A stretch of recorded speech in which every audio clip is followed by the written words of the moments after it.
Hello and welcome. ये हमारे budget पर खास पेशकश है आपके लिए। और आज का जो हमारा मुद्दा है वो है ऑटो सेक्टर की डिमांड पर। इस मुद्दे पर बात करने के लिए हमारे साथ मौजूद हैं mobility and tech vision Frost and Sullivan से विवेक वैद्या जी। नमस्कार सर। नमस्कार। जी सर, 2025 में सरकार ने ऑटो सेक्टर को जीएसटी कट, ईवी सब्सिडी बढ़ाने या पीएलआई योजना के तहत भारी राहत देने की कोशिश की, जिससे पैसेंजर व्हीकल्स में बढ़ोतरी भी देखने को मिली। ऐसा नहीं है कि कुछ हुआ नहीं, लेकिन इस बढ़ोतरी के बाद भी ना एक पेच है जो देखने को मिलता है। क्योंकि अगर आप देखें कि जो हालिया ऑटो ट्रेंड्स अगर आप देखें तो उसमें एसयूवी और सीएनजी की डिमांड तो बढ़ गई, लेकिन बाकी जो है खासकर ईवी है या हैचबैक है उसमें डिमांड उतनी देखने को नहीं मिलती है। तो इसके पीछे क्या कारण देख रहे हैं आप? देखो, एसयूवी की जो डिमांड है वो पूरे ग्लोबली बढ़ती हुए हमें दिखाई देती है। क्योंकि ये जो व्हीकल टाइप है वो इंडियन रोड्स के लिए बहुत सूटेबल है। एंड अभी इंडिया में आप देखेंगे तो 10 साल पहले काफी सारे एंट्री लेवल व्हीकल्स जिसको हम जैसे मारुति एल्टो हो गया या वैगन आर हो गया, ऐसे उसकी तादाद बहुत बड़ी थी। और वहाँ पे जो कस्टमर्स जो ये गाड़ी यूज कर चुके हैं वो अभी अपग्रेड करना चाहते हैं। तो इसलिए एसयूवी में या हायर प्राइस्ड व्हीकल में बढ़ोतरी होना बिल्कुल समझ में आता है। यही होने वाला है और ग्लोबली यही ट्रेंड है। सो ये ट्रेंड जो है वो ग्लोबल ट्रेंड के इन लाइन है, तो उसमें कोई सरप्राइजिंग नहीं। जी। अच्छा सर, चंद हफ्ते रह गए हैं 2026 का जो अब ये बजट पेश होने के लिए। फरवरी में ज़ाहिर है 1 तारीख तक शायद ये आने वाला है। और उससे पहले एक जो चीज़ समझने वाली है, क्योंकि ये हर इंडस्ट्री के सामने कुछ ना कुछ चैलेंजेस होते हैं, तो इस समय ऑटो इंडस्ट्री को लेकर कुछ चैलेंजेस होंगे, तो वो क्या हो सकते हैं और क्या आपको लग रहा है कि बजट में सरकार के सामने रखने वाली बात है कि हाँ ये चैलेंजेस आ रहे हैं? सो सबसे बड़ा चैलेंज ऑटोमोटिव इंडस्ट्री के लिए ये है कि ये जो अमेरिका की टैरिफ पॉलिसी है उसके वजह से पूरे विश्व में सप्लाई चेन में बहुत डिसरप्शंस आ चुके हैं। पहले जो सप्लाई चेन बहुत सीमलेसली काम करते थे, हर कंट्री से कंपोनेंट्स आते थे, कहीं और जाके उसका सब असेंबली बनता था, फिर उसके जाके व्हीकल बनते थे।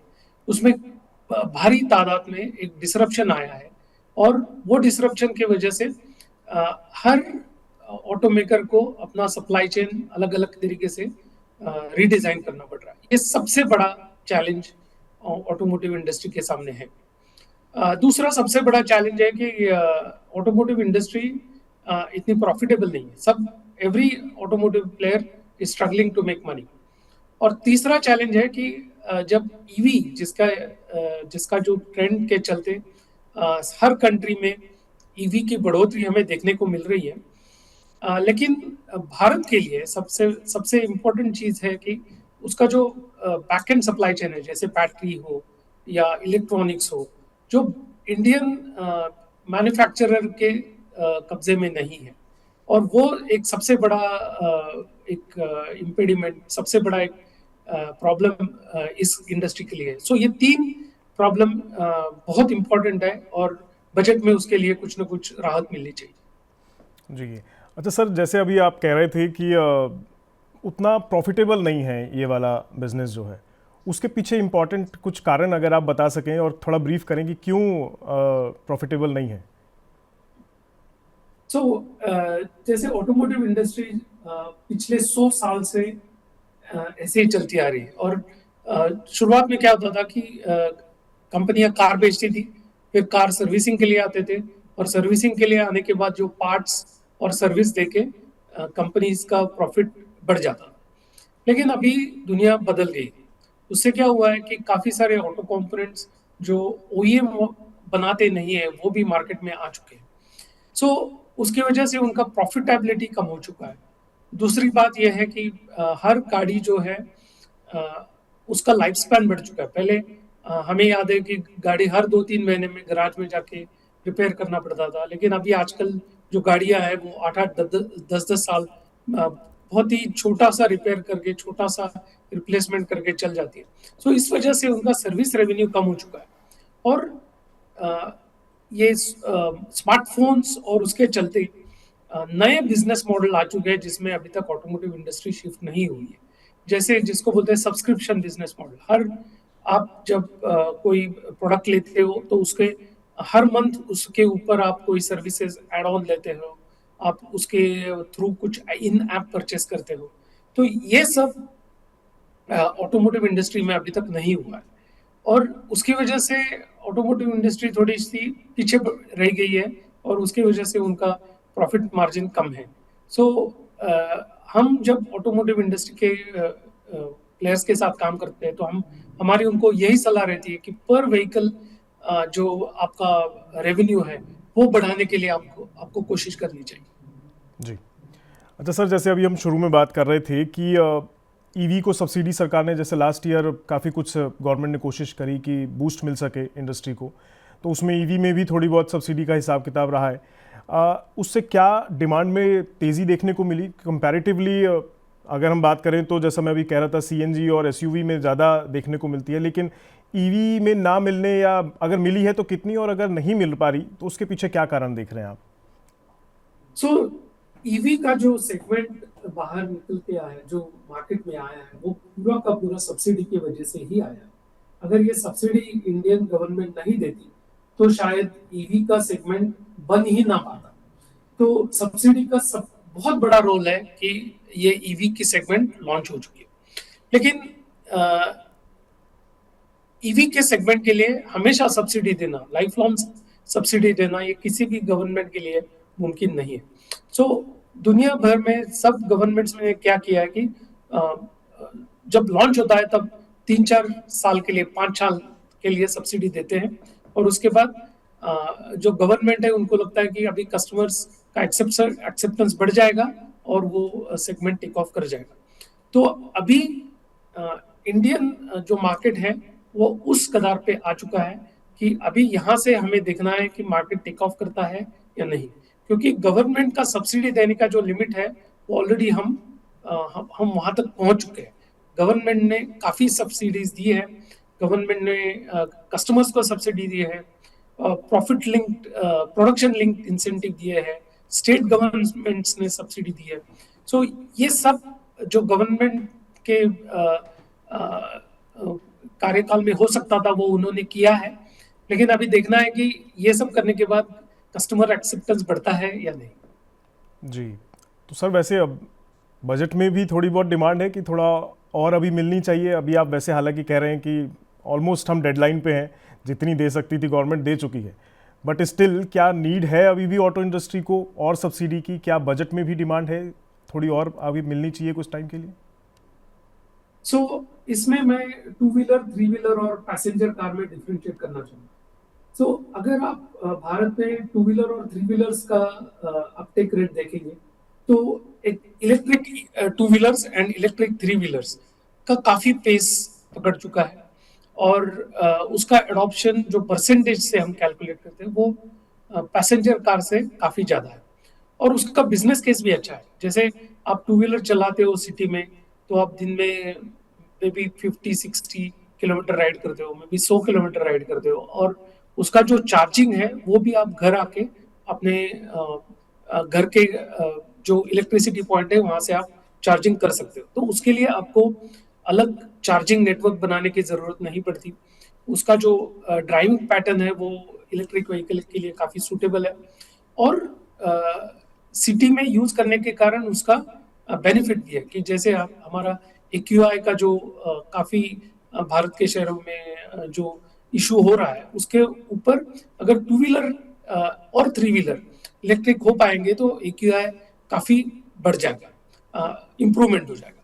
सो 2 व्हीलर और 3 व्हीलर के लिए अगर गवर्नमेंट कुछ इंसेंटिव देना चाहे या उस सेगमेंट्स को और बढ़ोतरी देना चाहे तो उससे काफी बेनिफिट, मल्टीपल बेनिफिट मिलेगा। लेकिन 4 व्हीलर जो है उसका जो पेनिट्रेशन रेट है वो अभी तक सिर्फ 5% है, और 4 व्हीलर्स जो है उसमें हमें दिखाई देता है कि ये बिजनेस मॉडल जो है वो इतना स्ट्रांग नहीं है। मतलब कस्टमर्स जो है वो मल्टीपल व्हीकल्स, तीसरी चौथी गाड़ी के रूप में ले रहे हैं, लेकिन it is not becoming a main vehicle. तो उसकी वजह से फोर व्हीलर्स में अभी भी I don't think we are close to inflection point, जैसे वो काफी दूर है, तो वहाँ सब्सिडी देके हम वहाँ पे शायद पहुंच नहीं पाएंगे, लेकिन टू व्हीलर्स और थ्री व्हीलर्स में कन्वर्जन के और एक्सेलरेटेड ग्रोथ के काफी चांसेस हैं। जी, तो सर टू व्हीलर और थ्री व्हीलर्स के लिए तो चलिए ठीक है, आप कह रहे हैं कि मिलनी चाहिए, थोड़ा और हो जाएगा उसमें, लेकिन फोर व्हीलर्स के लिए चलिए मान लीजिए अगर डेडलाइन भी है, लेकिन सर उसमें अभी उस तरीके की ग्रोथ देखने को नहीं मिलती ईवी सेगमेंट में खासकर, और उसके पीछे स्पेसिफिकली कारण क्या है? मैं जहाँ तक समझता हूँ इंफ्रास्ट्रक्चर की शायद अभी उतनी कमी है कि अगर कोई लेना चाह रहा है, कोई ईवी कार लेना चाह रहा है, तो उसके दिमाग में यही आएगा कि अगर मैं लॉन्ग ड्राइव पे कहीं जा रहा हूँ, 200 किलोमीटर जाना है, तो शायद 200 किलोमीटर के बीच में कहीं अगर बैटरी ख़त्म हो गई तो चार्ज कहाँ होगा? तो is it the only thing जिसकी वजह से रीज़न है, या और भी कोई कारण है ईवी की डिमांड ना बढ़ने के पीछे? तो जब हम कस्टमर सर्वे करते हैं तो कस्टमर सर्वे में ये निकल के आता है कि चार, इसको बोलते हैं चार, रेंज एंजाइटी, कि हमारा जो बैटरी में रेंज दिख रहा है उतना मिलेगा कि नहीं। ये कस्टमर के दिल में इसके बारे में बिल्कुल एक कोई शंकाएं हैं, जिसको मिटाना बहुत बहुत मुश्किल है, क्योंकि जब तक ये व्हीकल प्रूव नहीं हो जाएगा तब तक कस्टमर तो ऐसे ही सोचता रहेगा। दूसरी बात यह है कि जो अपनी आइस व्हीकल है, इंजन वाली गाड़ी, उससे इलेक्ट्रिक वाली गाड़ी का प्राइस काफी ज्यादा है, और वो सब्सिडी से कम होता है, लेकिन फिर भी the price difference is quite high. और तीसरा जो सबसे मुझे इम्पोर्टेंट लगता है कि इलेक्ट्रिक व्हीकल के वजह से कस्टमर को अपनी हैबिट्स चेंज करनी पड़ती है। जैसे हम पेट्रोल कार लेके चलते हैं, हम जाते जाते कहीं भी पेट्रोल खत्म हो जाए या कुछ हो जाए तो हम आराम से, हमें पता होता है कि पेट्रोल कहाँ मिलेगा, कैसे भरना है, जैसे, तो वो एक प्रॉब्लम हो गया। दूसरा, गाड़ी जो है वो जिस स्पीड से चलती है, जिस तरीके से चलती है, जिसका हैंडलिंग होता है, वो तकरीबन 100 साल के बाद फाइन ट्यून होके हम उस पे बिल्कुल यूज टू हो चुके हैं। तो वो इलेक्ट्रिक व्हीकल में अभी तक जो कंपटीशन है वो 100 साल पुराने और 100 साल फाइन ट्यून होने वाले टेक्नोलॉजी के साथ है, तो उसमें थोड़ा टाइम तो लगेगा। तो कस्टमर का जो हैबिट्स है उसको चेंज करना, ये सबसे बड़ी चुनौती है इलेक्ट्रिक व्हीकल मैन्युफैक्चरर्स के साथ। एग्जैक्टली। सर एक सवाल और ईवी से जुड़ा ही मैं आपसे जानना चाहूँगा कि ठीक है, कस्टमर सेंटिमेंट्स बदलने में टाइम लग सकता है, लेकिन अगर हम अपने देश के हिसाब से सोचें, क्योंकि ईवी सेगमेंट में अभी भी हम काफ़ी हद तक बाहर के देशों पे निर्भर हैं कुछ चीज़ों को लेकर खासकर, उसमें क्या मतलब सरकार से कुछ मदद की ज़रूरत है क्या? क्योंकि अभी तक हमारा जो देश के अंदर जो है ईवी कार्स के लिए चीज़ें उस तरह डेवलप नहीं होती हैं, शायद महंगे होने के कारण यही है। अगर वो गाड़ी सस्ती करनी है तो उसके लिए क्या तरीका अपनाया जाए, और गवर्नमेंट उसमें कैसे हेल्प कर सकती है सब्सिडी के अलावा, वो मैं अगर आप से समझना चाहूँगा। आपने बहुत सही सवाल पूछा है, और ये सवाल मैं चाहता था कि आप पूछें, क्योंकि इलेक्ट्रिक व्हीकल जो है उसको हम अगर हम देखें भी कि कोई इंडियन मैन्युफैक्चरर ने ये गाड़ी बनाई है और उस पर इंडियन मैन्युफैक्चरर का लोगो है, फिर भी उसके अंदर जो बैटरी है जिसका कंट्रीब्यूशन कम से कम 50 to 60% है। जैसे आपकी गाड़ी अगर 10 लाख की है तो उसमें बैटरी में तकरीबन 5 लाख उसमें बैटरी में जाते हैं। तो ये बैटरी और उसके पीछे सेल और उसके पीछे लिथियम, ये पूरा जो वैल्यू चेन है वो भारत में, इंडिया में बिल्कुल ही उसके ऊपर कुछ भी हमें डोमेस्टिकली हम बना नहीं पा रहे। All of this is imported, and when we promote electric vehicle, we are handing over the advantage to other countries such as China, क्योंकि वहाँ पे बैटरी का लीडर जो है globally, leader in battery is China. So दुनिया में कहीं भी इलेक्ट्रिक व्हीकल बनती है तो उसकी बैटरी जो है खासकर इंडिया में ये तो चाइना से ही आती है। तो हम जो अपनी सरकार से इंसेंटिव लेके, सब्सिडी देके कार बेचना चाह रहे हैं, लेकिन अगर जब तक हम बैक एंड वैल्यू चेन में अपना जैसे आत्मनिर्भर जिसे बोलते हैं कि भारत में उसका सेल बनना चाहिए, उसका बैटरी असेंबली इंडिया में होना चाहिए। जब तक होता नहीं तब तक इलेक्ट्रिक व्हीकल में सब्सिडी देके उसका सेल बढ़ाना, उसका पूरा एडवांटेज इंडिया को नहीं मिलेगा, क्योंकि उसमें से सिग्निफिकेंट चंक, बहुत बड़ा जो अमाउंट है वो भारत के बाहर चला जाएगा, क्योंकि इंपोर्टेड कंपोनेंट्स उसमें बहुत ज्यादा लग रहे हैं। एग्जैक्टली उम्मीद है हमारी गवर्नमेंट तक ये बातें पहुँचें आपकी, क्योंकि प्रधानमंत्री जी का तो खैर सपना भी है कि भाई देश क्लीन भारत की तरीके से जाना जाए और थोड़ी चीज़ें बेहतर हों और ईवी में अच्छा हो जाए, तो इससे बढ़िया क्या है। चलिए सर, अगले सवाल की ओर बढ़ते हैं और मैं थोड़ा ना आप समझना चाहूँगा ये ईवी नॉर्म्स अभी भी बहुत से लोगों को ना समझ नहीं आते कि ये है क्या। तो एक तो मैं आपसे जानना चाहूँगा कि ईवी नॉर्म्स क्या है और इसका इम्पैक्ट इंडस्ट्री पर कैसा पड़ रहा है, वो थोड़ा अगर आप बता सकें। तो ईवी नॉर्म्स का इम्पैक्ट से शुरू कर दें कि ईवी नॉर्म्स जो है वो ग्लोबली अलाइंड होने चाहिए। जैसे चार्जिंग स्टैंडर्ड होगा, या हर बैटरी का आउटपुट कितना है, मोटर क्या पावर रेटिंग की होनी चाहिए, और उसका चार्जिंग स्टैंडर्ड क्या होना चाहिए, ये सब ग्लोबली अलाइंड होना चाहिए। जब तक नहीं होता है तब तक हमारी जो गाड़ियां जो इंडिया में बनेगी वो ग्लोबली कॉम्पिटिटिव नहीं होगी, उसमें जो ग्लोबल टेक्नोलॉजी है वो नहीं आ पाएगी। सो इसका ग्लोबली कॉम्पिटिटिव होना और ग्लोबली अलाइंड होना सबसे इम्पोर्टेंट है। और जैसे ये नॉर्म्स है, जैसे हम पोल्यूशन कंट्रोल नॉर्म्स पहले नहीं समझ पाते थे, बट धीरे धीरे लोगों के पास उसका अंडरस्टैंडिंग बढ़ गया, वैसे ही ईवी के नॉर्म्स भी कस्टमर्स को और डीलर्स को आसानी से समझ में आ जाएगी। जी, अब एक अगले नॉर्म्स की बात कर लेते हैं, कैफे नॉर्म्स। ये भी चर्चा बहुत रहती है और लोगों को सुनने में मिलता होगा, लेकिन शायद ही समझ में आता हो कि ये क्या है। तो इसे भी थोड़ा एक बार सर ब्रीफ करें कि कैफे नॉर्म्स क्या है।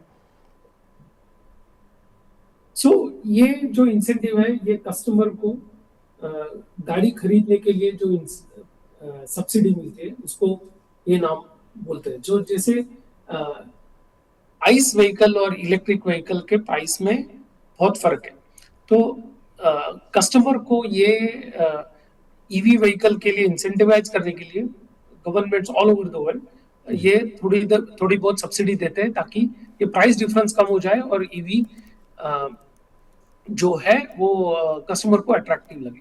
तो ये टैफे जो इंसेंटिव्स है ये उस तरीके से काम करते हैं कैफे। ये जो है ये कस्टमर को डायरेक्टली ईवी सब्सिडाइज करते हैं। फिर दूसरा जो इंसेंटिव है उसको पीएलआई या प्रोडक्शन लिंक इंसेंटिव बोलते हैं। This incentive to my mind is much more important, क्योंकि ये प्रोडक्शन लिंक इंसेंटिव मतलब जो भी इलेक्ट्रिक व्हीकल मैन्युफैक्चरिंग करना चाहे उसको अपनी कॉम्पिटेंसी बढ़ाने के लिए, उसको अपने सप्लाई चेन बढ़ाने के लिए ये इंसेंटिव दिया जाता है।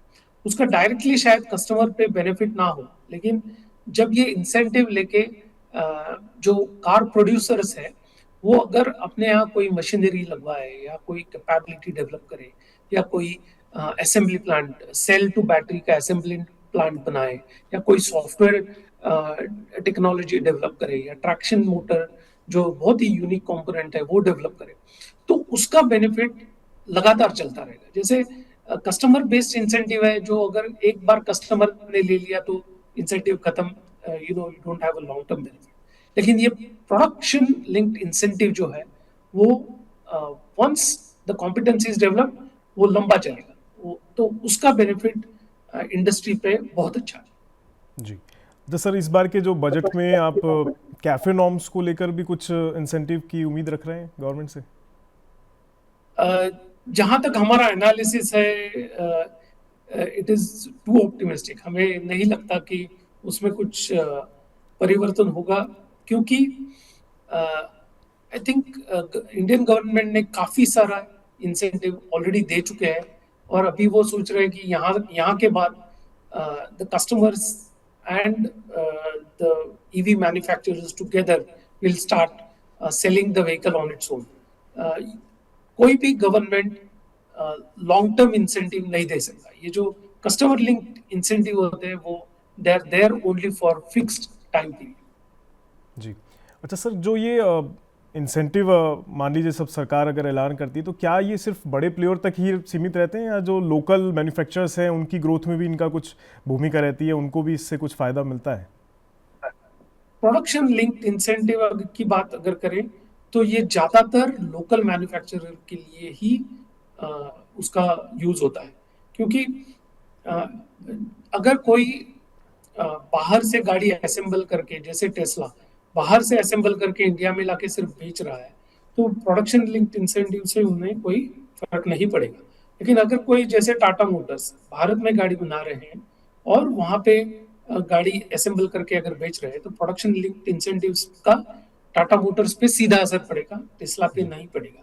सो अगर लोकल मैन्युफैक्चरर की बात करें तो प्रोडक्शन लिंक्ड इंसेंटिव उनके लिए सबसे अच्छा इंसेंटिव है, और उसके वजह से उन्हें काफी प्रोडक्शन डेवलप करने में या नए कैपेबिलिटीज डेवलप करने में काफी फायदा होगा। Okay sir. सर एक आखिरी सवाल, ये बजट और ईवी से हटकर है, और सवाल ये कि मैं हाल में भी एक रिपोर्ट पढ़ रहा था कि जो सेकंड हैंड ऑटो सेक्टर की मार्केट है वो कंपैरेटिवली ग्रोथ कर रही है। ऐसा नहीं है कि न्यू कार्स की मार्केट ग्रोथ नहीं कर रही है, वो भी अच्छा ग्रोथ कर रही है, सरकार की जो स्कीम्स हैं उसकी वजह से भी कर रही है, लेकिन सेकेंड हैंड मार्केट भी ग्रोथ कर रही है। क्या इसकी वजह से आपको कुछ फ़र्क देखने को मिलता है इंडस्ट्री के अंदर कि सेकेंड हैंड मार्केट ज़्यादा कैप्चर कर रही है ग्राहकों को, या ऐसा नहीं है, सिर्फ ये ऐसा लग रहा है? नहीं, मुझे लगता है कि सेकेंड हैंड मार्केट का ग्रो करना इंडस्ट्री के लिए बहुत अच्छा है, ओके। क्योंकि जो कार खरीदने वाला जो होता है उसको अगर पता चले कि उसके कार की रीसेल वैल्यू अच्छी है, तो उन्हें कार खरीदने में ज्यादा सुविधा होती है, उनका हौसला बढ़ता है, कार लेना चाहते हैं। अगर सेकेंड हैंड कार का मार्केट इतना वाइब्रेंट नहीं है, तो उसका सीधा असर नए कार पे भी पड़ता है। सो दुनिया में हमने बाकी के जो मार्केट एनालाइज किए हों, वहां पे जहां जहां पे यूज कार मार्केट की ग्रोथ अच्छी है, यूज कार मार्केट अगर वाइब्रेंट है, तो उसका सीधा असर नए कार पे पड़ता है। So both go hand in hand. तो मुझे लगता है कि नए कार का जो मार्केट है, और अगर हम स्पेशली इंडिया की बात करेंगे, तो जैसे पर कैपिटा कार कंजम्पशन, जैसे कार पार्क पर थाउजेंड हम जिसे बोलते हैं, वो अभी तक बहुत कम है। तो first time car buyers and new car market will keep growing, and वो कार मार्केट ग्रो करने के लिए यूज कार मार्केट का होना और वाइब्रेंट होना बहुत जरूरी है। ओके, तो मतलब दोनों जो है पैरेलल चल रही है, ऐसा नहीं है कि कोई एक दूसरे की मार्केट को खा रही है, कंपैरेटिवली दोनों एक राइट, दूसरे को सपोर्ट करने के लिए ही हैं। वो नहीं तो वो एग्जैक्टली। कोई ना कोई लोगों को पसंद आ ही जाती है। सर आपने बहुत कुछ चीज़ें नई नई बताई हैं, और इनफैक्ट आपने अपनी तरफ से भी चीज़ें सरकार के सामने रखी हैं। कुछ और हो, क्योंकि मैंने अपनी तरफ से सर अपनी जो सवाल थे वो आपके सामने रखे, कोई ऐसी चीज़ जो अभी छूट रही हो और आप चाहते हैं कि गवर्नमेंट तक पहुँचे बात, तो वो आप अगर कहना चाहें। सो गवर्नमेंट के तक जो पहुंचना चाहिए वो ये है कि जैसे ईवी को इंसेंटिव देना एक बात है, लेकिन उससे ज्यादा इम्पोर्टेंट ये है कि जिसे हम कनेक्टेड कार बोलते हैं, जैसे जो car should be as smart as your smartphone, और उसके लिए जो सॉफ्टवेयर लगता है, टेलीमैटिक्स लगता है, टेलीकॉम कनेक्टिविटी लगती है, वो दुनिया में बहुत बड़ा उसका मार्केट है, और उसके वजह से काफी कस्टमर्स को एज वेल एज मैन्युफैक्चरर्स को फायदा होता है। तो अगर ना कि सिर्फ ईवी को, बट ये कनेक्टेड कार को भी अगर कुछ इंसेंटिव मिले या कुछ नज मिले, कुछ फैसिलिटीज मिले, तो उससे इंडस्ट्री पे काफी बड़ा असर पड़ सकता है, अच्छा असर पड़ सकता है। सो ना कि सिर्फ ईवी बट कनेक्टेड कार को भी अगर बजट में कुछ सपोर्ट मिले, कुछ इंसेंटिव मिले, तो that will be extremely good for the industry. Okay, तो सर बहुत बहुत शुक्रिया, आपने अपना कीमती समय निकाला, और उम्मीद है आपकी हर बात सरकार तक ये पहुंच पाए कि आप क्या डिमांड कर रहे हैं और ऑटो इंडस्ट्री की एक्चुअल में समस्याएं क्या हैं और उनका हल निकालने के लिए अब गवर्नमेंट को क्या कदम उठाने चाहिए। आज के लिए जो है आपने हमारे को ये जो अपना कीमती समय दिया उसके लिए बहुत बहुत धन्यवाद सर। धन्यवाद, थैंक यू। तो ये थे हमारे साथ विवेक वैद्या जी, और इन्होंने अपनी तरफ से ऑटो इंडस्ट्री की डिमांड्स, परेशानियां जो कुछ भी हैं वो सामने रखी हैं। अब गवर्नमेंट तक ये क्या कुछ जाता है मैसेज और गवर्नमेंट इस पे आगे क्या लेती है एक्शन, और बजट आने में चंद हफ्ते बाकी हैं, देखते हैं उसमें गवर्नमेंट ऑटो इंडस्ट्री के लिए क्या कुछ खास लेकर आती है। हमारी तरफ से अपनी कोशिश यही है कि आपको सही चीज़ें, सही जानकारी मिल सके। फिलहाल के इस शो में इतना ही रखते हैं, मिलेंगे किसी नए मुद्दे के साथ। दीजिए इजाज़त, नमस्कार।